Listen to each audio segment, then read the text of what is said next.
Fala pessoal, professor Edgar aqui. Vamos a mais um exercício de RESMAT, Maxol, estática da partícula. Bom, nesse exercício nós temos uma resolução semelhante à de um exercício anterior, só que nesse caso nós vamos tratar da adição de vetores e componentes retangulares.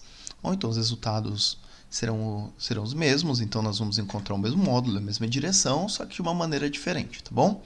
Então vamos lá, vamos para a resolução. Então se P é igual a 75 newtons e Q é igual a 125 newtons, determine graficamente o módulo e a direção de sua resultante.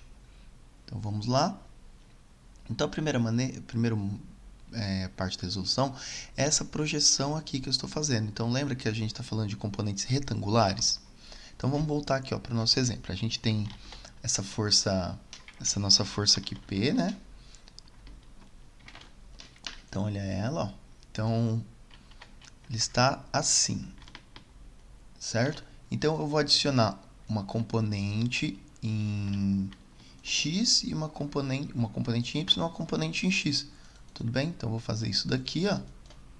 Vou adicionar essas componentes e vou calcular os valores delas. É assim que a gente encontra, no caso, se essa é P, então aqui eu tenho PY e aqui em cima eu tenho PX. Bom, que são as componentes. Então, vamos lá, uma resolução. Então, como eu mostrei para vocês, ó, tem a componente Px, a Py, e essa aqui é a P, que é a nossa resultante. Então, aqui eu tenho essa projeção, ela forma um triângulo retângulo. Então, aqui eu tenho 90 graus, certo? 90 graus. Aqui eu tenho, e aqui eu tenho 20 graus, então, portanto, aqui eu tenho 70. Bom, então, seno de 20 é igual a Px dividido por P. Lembra as relações trigonométricas no triângulo, né? Então, quem que é o seno? O seno nada mais é do que o cateto oposto dividido pela hipotenusa. Quem é meu cateto oposto? No caso aqui, ó, Px. Bom, e quem é minha hipotenusa é o P. Então, cateto oposto, bom, esse cara aqui, ó, e aqui embaixo, hipotenusa. Então, da onde que eu tiro essa relação? E aí eu encontro que o valor de P de Px é igual a 25,65 newtons. Bom, a gente nunca pode esquecer a unidade. Agora vamos encontrar a componente y. A componente y, ela é representada pelo cateto adjacente. A relação entre cateto adjacente e hipotenusa é o cosseno. Então, cosseno do ângulo, cosseno de θ, de alfa, seja o que for, de cosseno de 20 no caso, é igual ao meu cateto adjacente dividido pela hipotenusa. Portanto, PY vai ser quem? P cosseno de 20. Ou seja, 75 cosseno de 20, que vai me dar o valor de 70,48 newtons aproximadamente, ou 70,47695 newtons. Bom, então encontramos aqui a componente x e a componente y dessa força. Agora nós vamos para a segunda força, que é a força Q. Vamos lá voltar no desenho para a gente entender. Então aqui eu tenho minha representação. Bom, essa é a força Q. Então é uma força que ela está a 35 graus, ela tem uma projeção a 35 graus do eixo y. E aqui está a minha representação. Bom, então, aqui que ela está representada. Então, a força Q e as suas componentes Qx e Qy.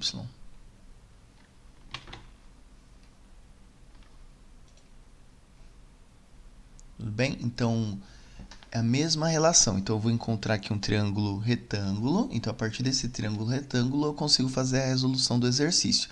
Então, eu tenho que Qx, ela vai ser quem? Q seno 35, tá bom? Vou fazer um pouquinho mais rápido, ó.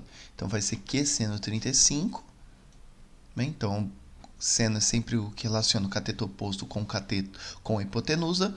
E aqui o cateto adjacente vai ser quem? A minha hipotenusa vezes o cosseno de 35, o cosseno do ângulo aqui.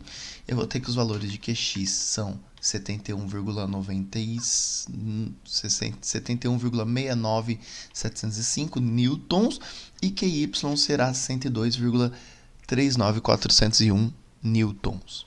Tudo bem? Até aqui acho que está bem tranquilo, né? Então eu encontrei as componentes Qx e Qy. Então, lembra que no início dessa aula eu falei que essa aula é para adição de vetores e componentes retangulares? Então, a gente vai fazer agora essa adição desses vetores nossos. Então, agora eu vou somar tudo que está em x e tudo que está em y. Bom, vou somar tudo aqui, ó. Tudo que está em y eu vou somar e tudo que está em x também eu vou somar. Quando a gente volta para a nossa representação, se a gente traçar aqui uma linha aqui, ó, uma linha imaginária dos nossos eixos, do nosso plano cartesiano, o que vocês percebem? Que essas forças estão abaixo do x aqui, né, do eixo x. Então, para cima aqui é positivo, né, em y, e aqui negativo em y, certo? Então, todas essas forças aqui, ó, no eixo y, em y elas terão valores negativos. E quando a direita ela tem valores positivos, a esquerda negativo, para baixo negativo, para cima positivo. Tudo bem? São as orientações, as definições que nós temos. Então, partindo desse estabelecimento de definição das orientações das forças, então a gente percebe aqui, ó. Então a força P, eu vou somar todos esses valores, então eu tenho as orientações dela, né, menos 25,65 e menos 70, isso em I, e menos 70,47 em J. E 71,6697 em I e 102,39 em J, tá bom? Para a componente Q. Então, o que eu tenho que fazer agora? Eu só posso somar as que têm a mesma orientação. Então, por exemplo, aqui, ó, I com I, J com J, certo? Então, vou somar essas duas e vou somar essas duas. E depois vou fazer a soma desses vetores. Então, eu vou somar menos 25 mais 71, tem o valor de 46 newtons em I. Bom, e agora aqui, eu tenho menos 70 menos 102. Então, tem o valor de menos 72 em J, 172 em J. Agora, eu vou fazer a soma vetorial dessas forças. Então, para fazer a soma vetorial, lembra que no exercício anterior a gente já fez algo parecido. Então, R ao quadrado. Quem vai ser R ao quadrado? Vai ser F1 ao quadrado mais F2 ao quadrado. F1 é P, F2 é Q. Então, R ao quadrado vai ser igual a P ao quadrado mais Q ao quadrado. Lembra, um triângulo retângulo. Então, é só usar essa resolução direto. Então, vamos lá. Aqui eu já deixei o valor em módulo, por quê? Né? Você vai me perguntar, mas aqui estava negativo, por que você ficou positivo? Eu coloco em módulo porque como eu estou elevando ao quadrado, independe, né? Ela vai se tornar positiva. Então, eu já deixo aqui o valor em módulo, fica mais bonitinho, tá bom? E aqui eu tenho o valor de 178,898 newtons.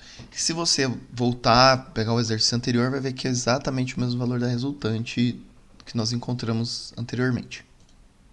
Agora, nos resta encontrar a orientação dessa força resultante. Então, nós encontramos um módulo dela, mas nós precisamos encontrar a orientação, a direção dessa força. Para encontrar a direção dessa força, uma vez que nós já encontramos o valor da resultante, que esse valor R aqui, então eu preciso encontrar esse valor θ. Porque encontrando o valor θ, eu encontro o valor, né, a direção da força. Então, mesmo procedimento. Então, agora a gente tem essa relação. Eu tenho o cateto adjacente e tenho a minha hipotenusa, tudo bem? Ou eu tenho o posto adjacente também, então existem várias relações possíveis. Olha, eu posso usar a relação de cateto adjacente com a minha resultante que eu calculei, que é a hipotenusa. Eu posso usar a relação de cateto oposto, né? A depender da sua orientação do ângulo, né? Ou de hipotenusa, eu posso usar a relação de cateto adjacente com cateto oposto e usar o valor de tangente, que é o que eu estou fazendo aqui. Então, qualquer uma das relações trigonométricas no triângulo retângulo, elas serão válidas aqui, porque eu tenho, né, os valores, todos os valores, então está muito fácil resolver. Então, vamos usar a relação da tangente, já que no outro a gente usou por seno, se eu não me engano. Bom, então, a tangente é cateto oposto por cateto adjacente. Então, o RY está oposto ao ângulo, portanto, RY sobre cateto oposto para adjacente, cateto oposto é menos 172, cateto adjacente 46. Portanto, a orientação do ângulo é menos 75 graus. Isso indica que a orientação, né, o menos aqui indica que essa força ela está justamente naquela direção que nós encontramos, bem, negativo. E também ela vai indicar que ela forma um ângulo de 75 graus em relação ao eixo X. Bom, pessoal, era isso que tinha passado nesse exercício. O exercício ele pediu o módulo e a direção da força. Nós resolvemos de uma outra maneira em relação ao primeiro exercício, visto que dessa vez nós resolvemos por componentes vetoriais, né? Retangulares, perdão, e soma de vetores. Então, por hoje é isso. Até a próxima. Valeu, fui!